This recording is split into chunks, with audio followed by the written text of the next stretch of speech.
Welcome, everybody, to another episode of Unhacked. It's been a few minutes since we recorded our last session. And this week and moving forward, I've got a couple new co hosts. We've got Mario and Brian. Before we dig in too much, I'm going to give both you guys just a quick second to introduce yourself. Mario, you want to take it first? Sure. My name is Mario Zaki, CEO of Mazteck. We are a managed service provider in New Jersey, servicing New Jersey, New York area.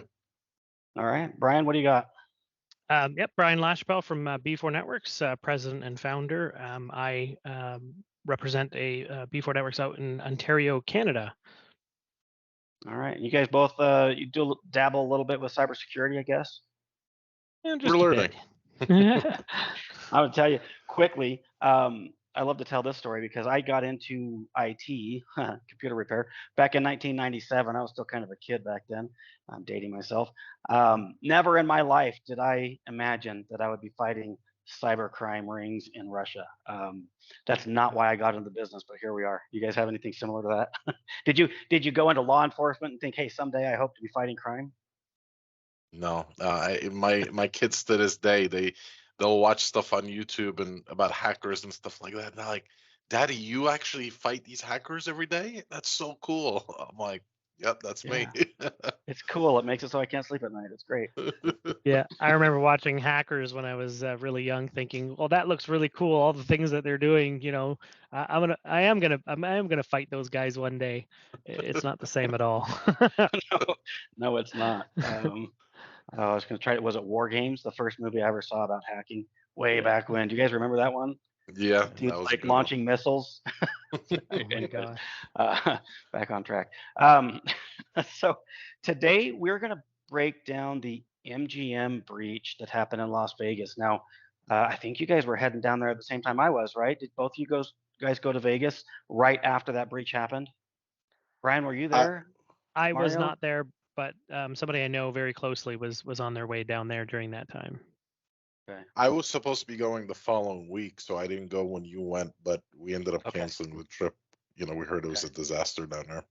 Yeah. Yeah, I went down. They pretty much recovered. I didn't really even see any lingering issues. I know behind the scenes there were probably plenty, but they'd done a pretty good job of getting back to business by the time I got there. But man, if that trip had been just a few weeks earlier, I don't know. I'm guessing we would have had to cancel it. So let's get into it. Let's talk about what happened.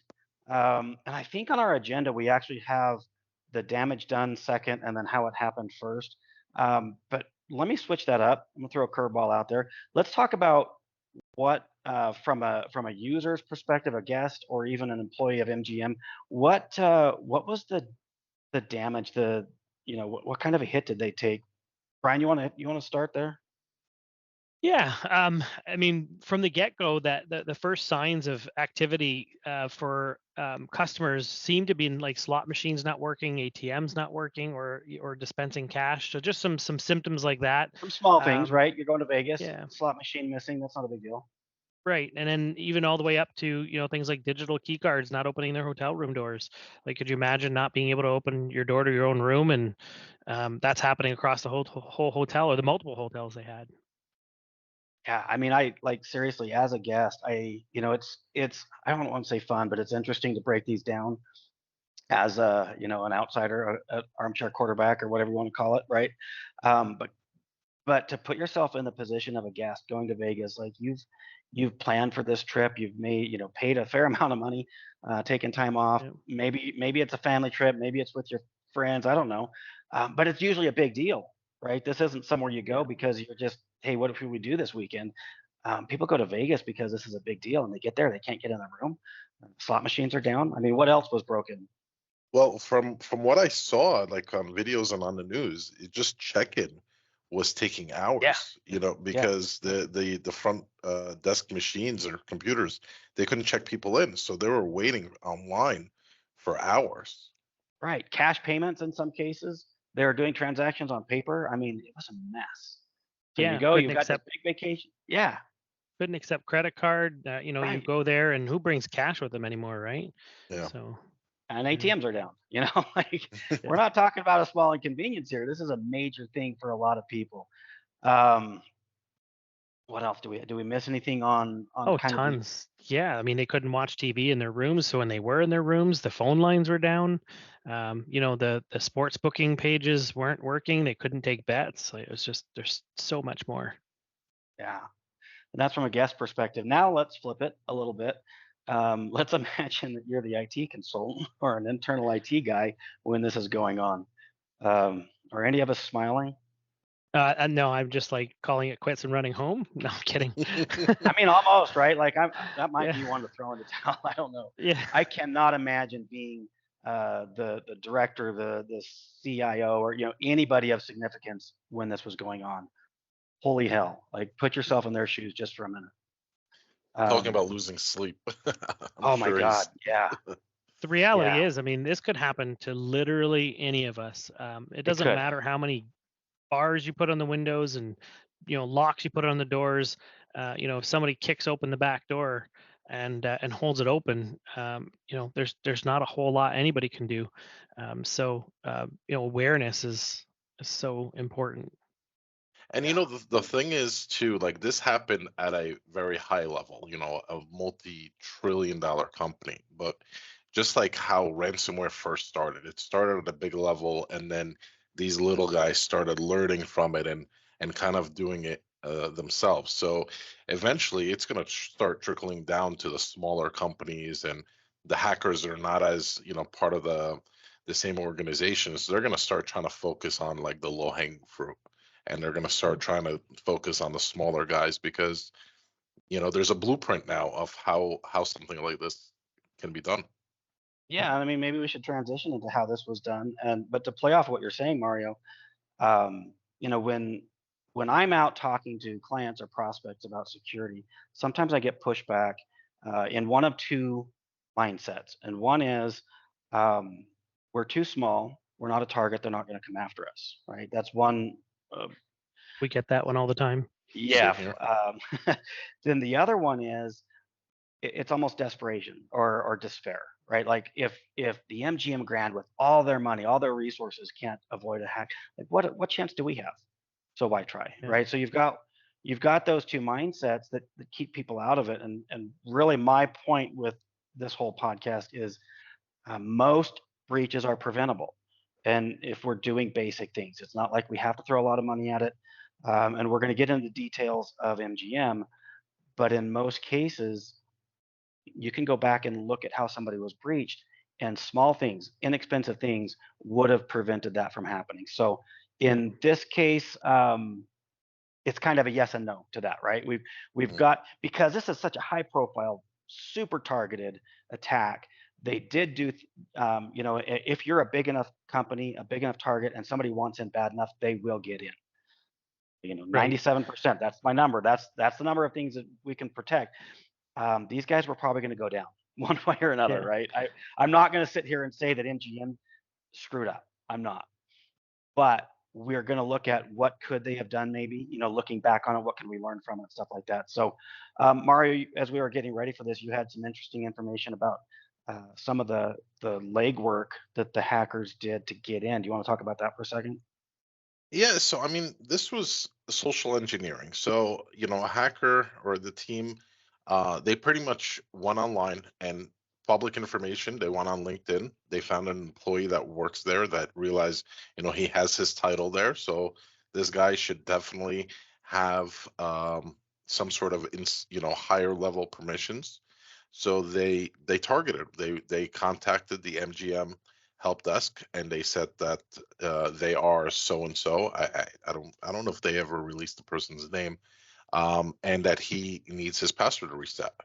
So they contact, when he contacted the help desk, the guy that took the call, um, you know, wanted to cooperate because he knew that this was probably like a C-level executive. So he reset the password, and the hacker was able to gain access to the network. Yeah. You threw a term out there, and I always like to define these because our audience doesn't always know terms, definitions, acronyms, Mhm. and all that. Social engineering, and Bryan, I'm going to punt this one over to you. Do you want to tell our listeners what social engineering means? Yeah, And maybe it's sure, obvious, but maybe it's not. yeah, absolutely. So social engineering is when you use just non-technical means to get information and access. So I once watched a video of someone trying to gain access to somebody else's telephone account with their telephone provider. And so what they did is they put on a recording of a baby crying in the background, and they sounded really desperate, like, very confused, like, my husband asked me to call you. He needed access to the air, and just a minute, quiet down, right? And the person at the other end of the phone is very sympathetic and trying to help, and so obviously didn't follow process, didn't follow procedure. And because this person on the phone was very convincing, gave them access to some complete stranger's cell phone account, right? So social engineering is where you're basically using human tools, like our own voices, our own calling in, showing up at the door, and tricking people into providing you access that you ought not to have. Yeah, there's really two components to cybersecurity, and most of the time when we say, "Hey, let's talk about it," we're just talking about technology, and the human element is really what gets left out of most conversations, of most cybersecurity plans. You know, I don't know if you guys want to publicly admit this or not, but if you took a poll of all of your clients, all of the end users that you support, how many of them, as a percentage, would you guess is actually going through the provided training on cybersecurity? Because I'll tell you, it's not impressive, right? No. We can probably agree on that. Executives, when we're telling them you've got to train your people, even if they agree with you, getting the follow through is damn near impossible. Like, that's a tough one, Yeah. right? So, do you guys agree with that? Absolutely. Yeah, I do. One of the ways that we've seen a lot more uptake on cybersecurity awareness training is gamifying it, and Yeah. letting them know that, hey, we're going to be trying actively to trick you on an ongoing basis. And if you find our attempts, when you find one and you report it, we'll enter your name into a draw, or gamify it in some way to reward them and say, like, hey, you found it. And that seems to work really well, because now people are actively engaged in trying to find these things. And if they're looking for mine, guess who else is they're looking for, right? They're looking for other So, people's attempts. So It's are a good you idea. saying you use social engineering to get people to learn about social engineering? I did. Absolutely. That's what I heard. And listen, I mean, you're making the point though, right? It works. It works. So here's the fun fact about us humans: we're stupid. We think that we operate on intelligence, but we don't. We operate on emotions. And instinct. 100% of what we do is emotional based. We form an emotional opinion or belief system, and then our brains are wired to go out and find evidence to back up what we already believe. We generally don't go out and look for evidence to counter our beliefs, right? Um, Correct. so two of the problems with human wiring is, and I talk about this a fair amount. One is we're wired to avoid conflict, and two is we are wired to help people. Right. So we're talking about this MGM thing, and they could look him up on LinkedIn and whatever, and they find this poor unsuspecting person that they're going to impersonate. But really, what they're doing, they're going into a help desk and they're impersonating a higher up or whatever, right? And they're like, "I'm your boss, and I need my password changed. And you know what? Fine, don't change it, and you're gonna be fired. You're gonna be looking for a job tomorrow. Is that what you want? Now get my damn password changed, right? So this we're employing, not only maybe they start nice and say, hey man, I need your help. I really need your help. I'm in the crunch. I've got whatever going on, like that video you're talking about, Bryan. Where she's got a screaming baby, right? And I just need you. Can you help me out? So we're wired to say yes, of course I'll help you out. But if you can train that out of people, then we go into this conflict that we're like, just inherently we don't want to do it. So like, Right. I'm coming at you. You better help me. I'm coming at you. Like, okay, I got it. Like, so this is human social engineering. Is we play on these emotions. We play on the way the human brain is wired, and we manipulate it and control it. It's kind of scary, actually. Um, there's a lot of psychology that goes into this. So this is kind of the main message that I think is most important to get across to people: is we've got technology and we have to secure that. But no matter how well we do that, if we don't get control of the human side of it, we're kind of screwed. And that's what happened at MGM, right? Yeah. Absolutely. Absolutely. So there was some technology stuff too, But really, the biggest thing was, at least where it started, was the social engineering part of it, the human element part. So, what did we miss as far as technology? We talked about, they found them on LinkedIn, they impersonated. Bryan, before you were talking about RMMs, and probably we better talk about what an RMM is first, and Yeah. then can you talk a little bit about what they did?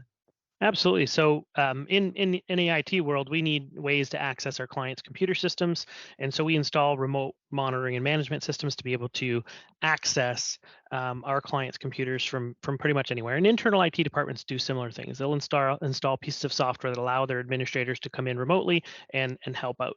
And what happened in this particular case is once the criminals and the hackers got in, they installed multiple versions of their own kind of remote monitoring and management system all over the place in as many places as they could. And so if they one was found, they had backup. So they're actually following our rules, which is always have a backup, right? Always make sure you have a backup. They installed backup ways to get back into the network should the IT administrators of MGM discover what they were doing.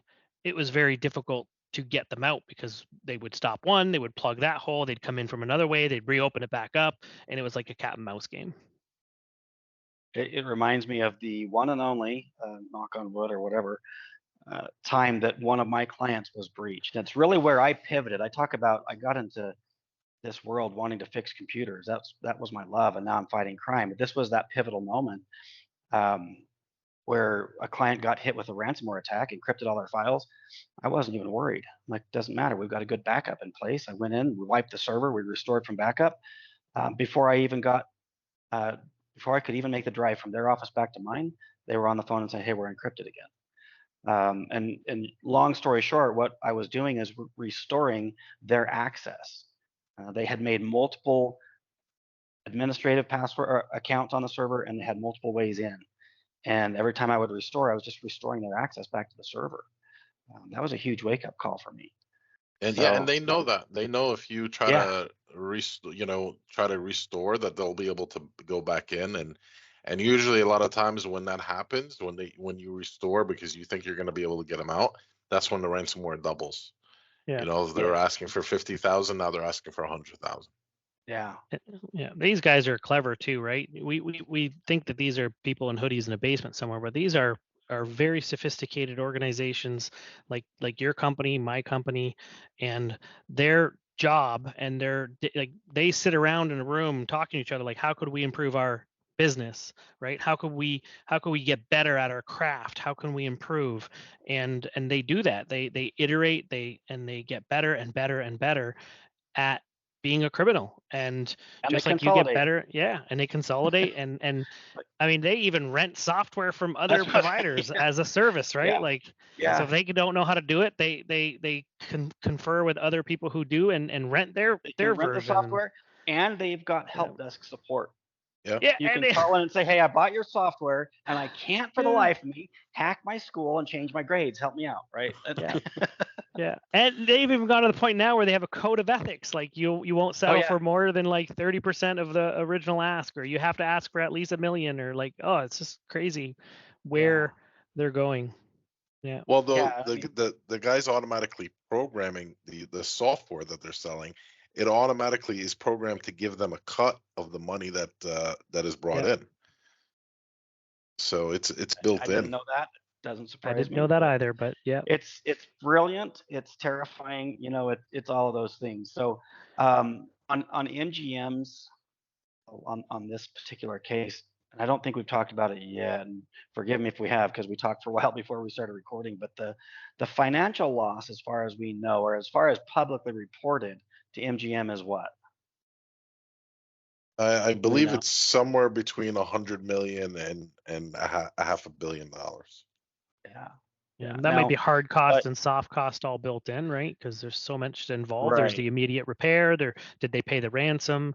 Then there's the after effects. Did information get breached, like lost, and now they have to pay for a bunch of people to have identity protection on their credit files, things like that, and the Yeah. lost So sales and revenue.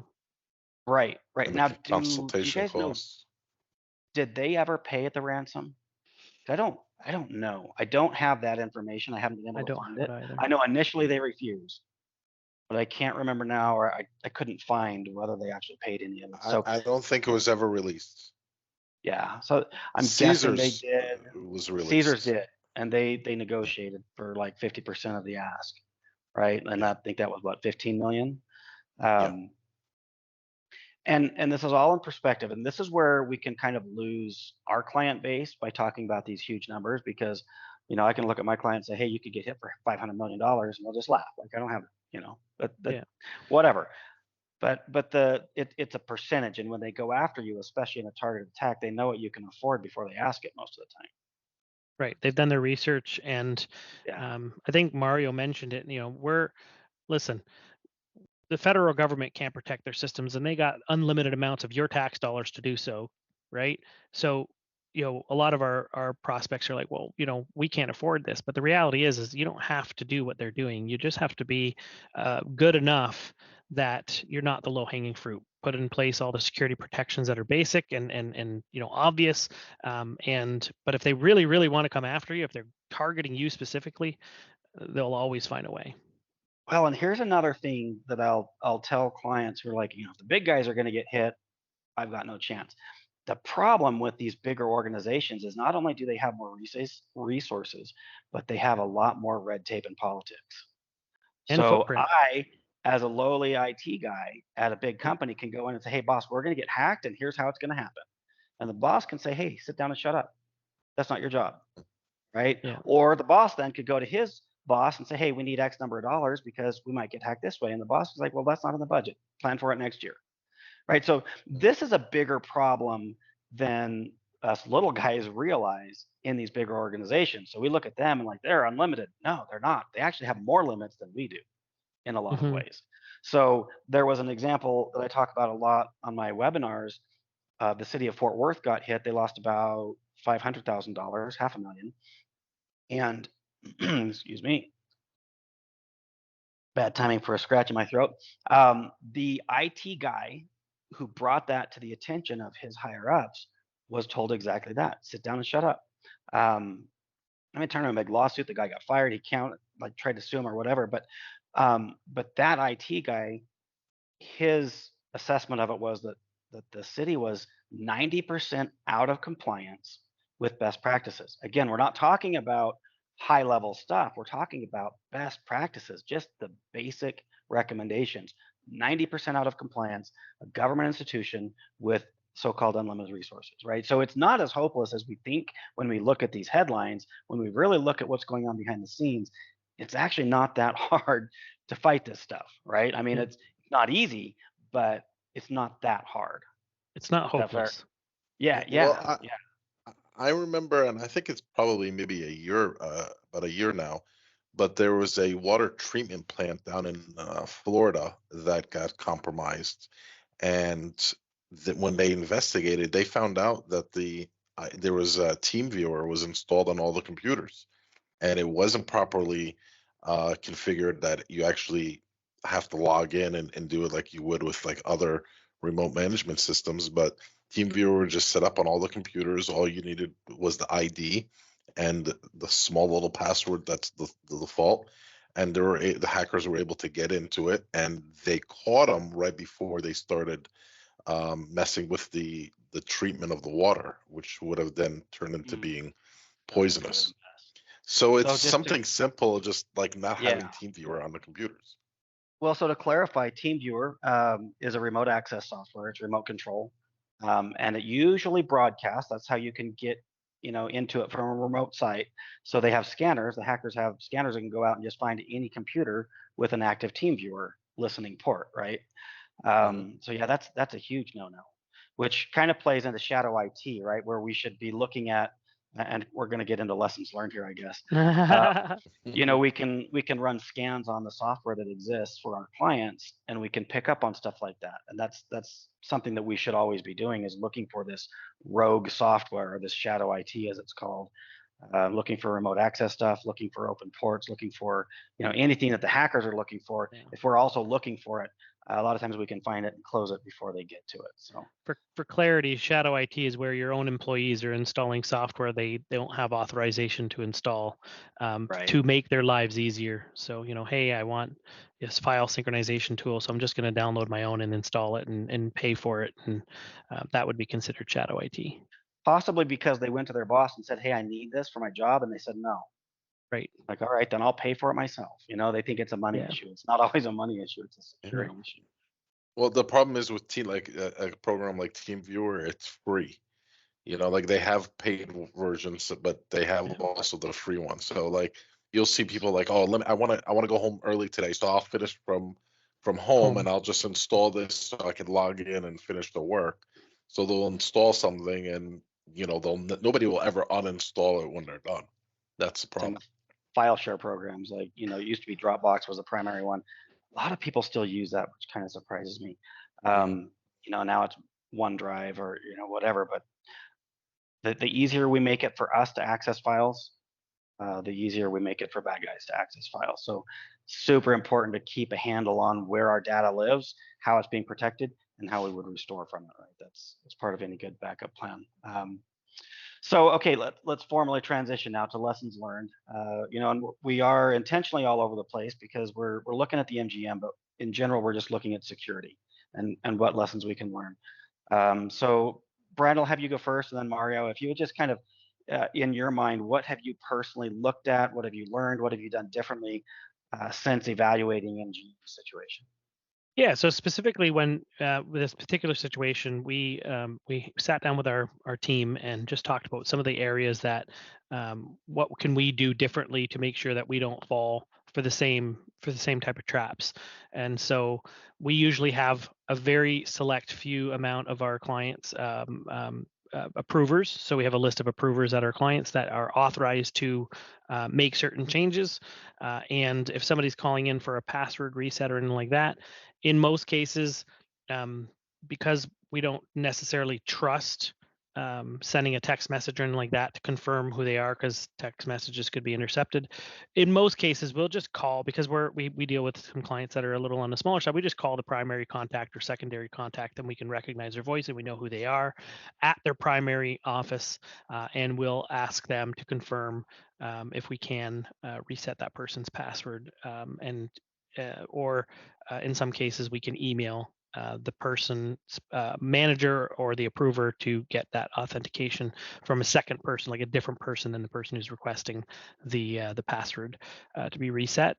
So that's just like some of the things that we've done, and there's some more. Not all of them will I get into, because I don't want somebody to utilize those to, social engineering us.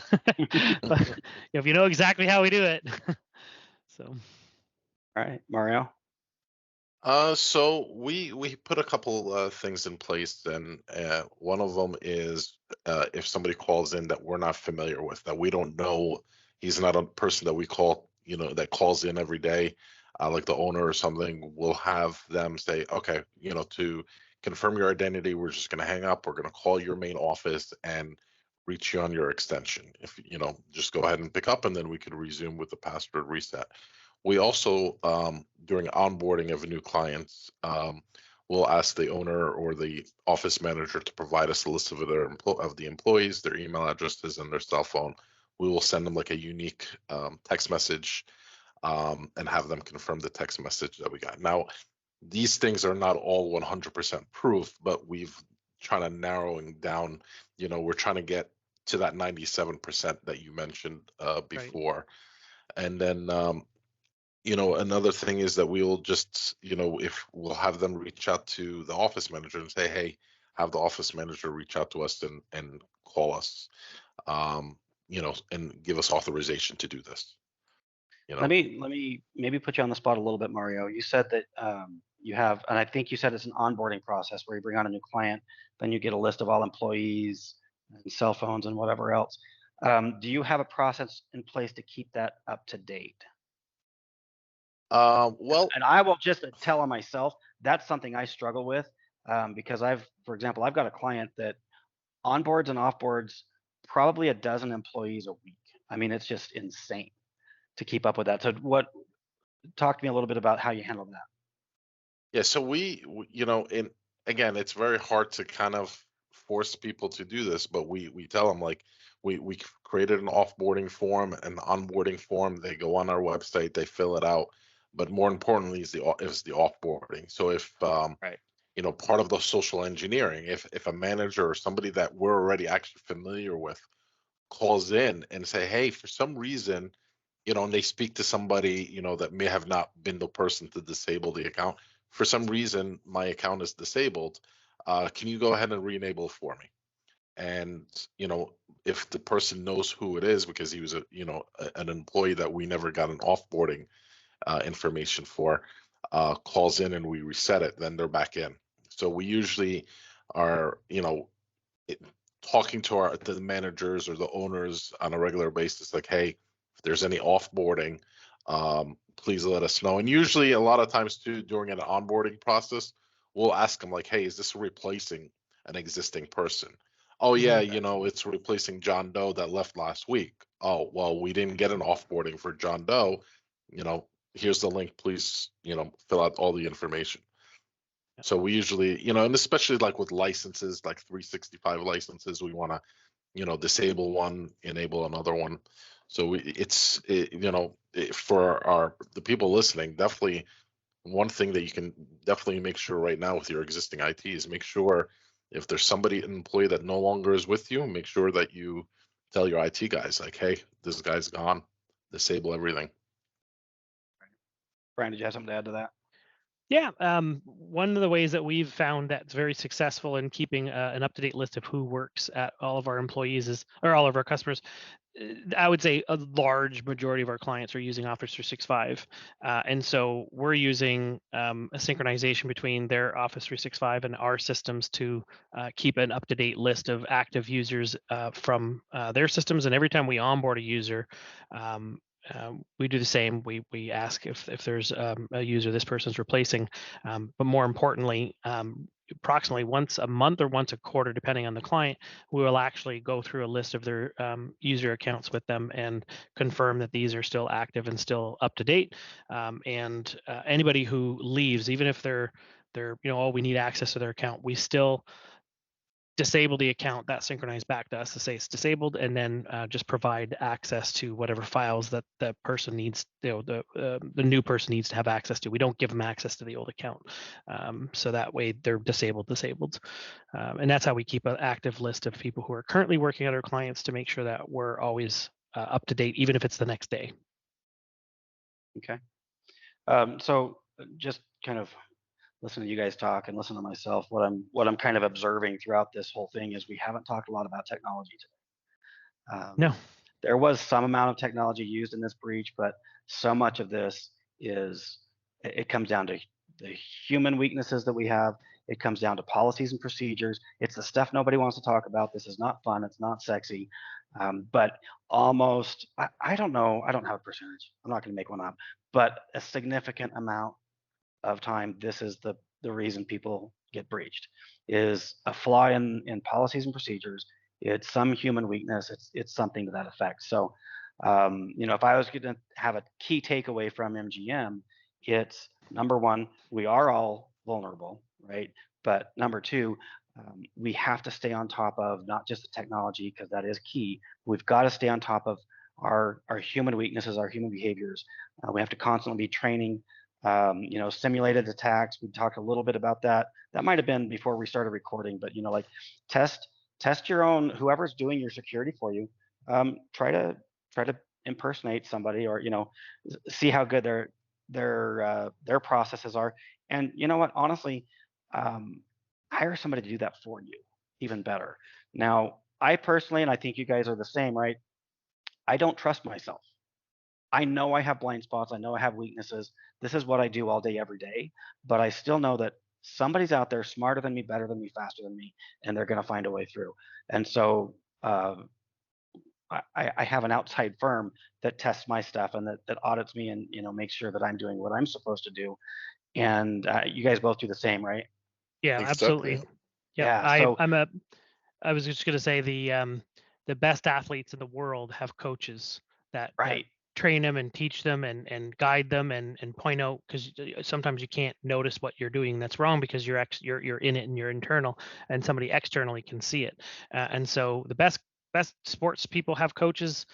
Why shouldn't we, right? And so, like what Justin was saying, I have somebody watching my back because I don't know everything about IT security. To anybody who says they do, they're lying and or incompetent. There's always more to learn or more to know, and so partner with somebody who has that knowledge, and that's what we've done.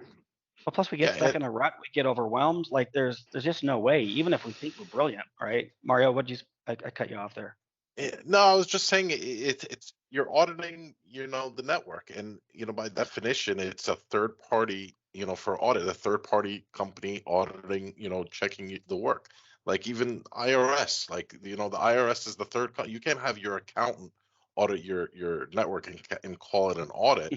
They're just Right. reviewing their work. Right. So it's always good to have another set of eyes, kind of just look in and make sure, because you could be staring at the same thing day in and day out, and it'll never click to you. Like if another set of eyes looks and say, hey, you notice that you forgot this section, or this is wrong, or you should be doing this a little differently. But if you're staring at the same thing every day, you're going to get the same results every day. Correct. Yeah. So that's kind of where I want to. We'll go ahead and wind this down here, but the takeaway for the listening audience is, I mean, even as an IT expert, you probably don't know what you don't know. But most of the people listening to this are not IT/cybersecurity experts. They're CEOs or employees of companies where you have, you're wearing 500 hats and you've got a million tasks on your list. It's growing and growing, and your inbox is out of control. And good luck fighting cybercrime while you're doing all of that. So no matter how secure you think you are, no matter how comfortable you are, just put a second set of eyes on it. Now, here's what the big reveal, what everybody's waiting for, right? How much does this cost? Because and I'll be honest, a true cybersecurity audit that has teeth is expensive. We're talking about thousands of dollars. But today we're not really talking about 100%. We're saying, hey, let's do something. Like let's get out of that low-hanging fruit category that I think Mario mentioned. And so all three of us offer. Mario, you called it a mini penetration test. I kind of like Mini that pen term. test, yeah. Mini pen test. I call it a security assessment, a network evaluation, whatever we want to call it. And you guys correct me if you have a different process, but what I do is I run a third-party automated assessment, right? That's the technology side of it. And then I have my own internal checklist that I go through because a technology assessment isn't going to reveal this, but I will ask key questions. And then I'll fill out a little thing in this nice, pretty report and says, here's where you got a green light, a yellow light, and a red light. And here you go, Mr. Prospect or client. Take this and do what you will with it. Hire me if you want to. If you don't, take it to your IT company, take it to your internal employees and say, hey, somebody else said this is our weak spot. What should we do about it? Whatever. Start the conversation. That's what I'm saying. It's a free assessment. There's no strings attached. Get the dialogue started. Bryan and Mario, do you guys have anything to add to that? You summed it up pretty good. Yeah, essentially, this mini pen test pretty much acts like a what would happen if one of your employees clicks on the wrong link and gives a hacker an access to your network. What information are they going to find? So it pretty much manipulates that without actually extracting any of your sensitive data. Right. Okay. So to schedule one of these, if you are lucky enough to live in one of the areas that we support, I'm in Texas and Nevada. Bryan, you guys want to tell again where you're located? Yeah, Niagara Region, Ontario, Canada. Mario, you're northeast, I believe. Yeah, northeast. We're in New Jersey, North Jersey, and we're servicing the North Jersey and the New York City area, and all the boroughs in that area as well. And honestly, guys, if you're outside of this, our areas, we have a lot of connections, and we can probably hook you up with something very similar. So reach out. You can get our contact information on unhacked.live. That's the website for the podcast. And then quickly, Bryan and Mario, if you guys want to give your own personal websites as well, or your business websites, you can. Sure. Yeah. Mine is b4networks.ca. And if you go to there, it's the letter B, the number 4, networks with an S.ca. There's a request for our assessment right on the main page. Okay, Mario. And our website is mazteck.com. That's mazteck.com. And right there, you can schedule an appointment with us. Right, and I'm mastercomputing.com. And again, jump on those. Schedule we usually start with like a 10-minute call and a verbal assessment, and then we move into a more of a deep dive from there. But again, no strings attached. Just get a second set of eyes on this, and you're going to come away with some sort of a roadmap of what your next steps should be. So, guys, thank you again for being here. We're going to go ahead and wrap up. Any final thoughts, Bryan? I don't. Thank you very much, Justin, for having me on the podcast today. All right, Mario, any final thoughts? Same here. I had a lot of fun, and I'm looking forward to doing this next week. All right, we'll see you guys next week. Take care.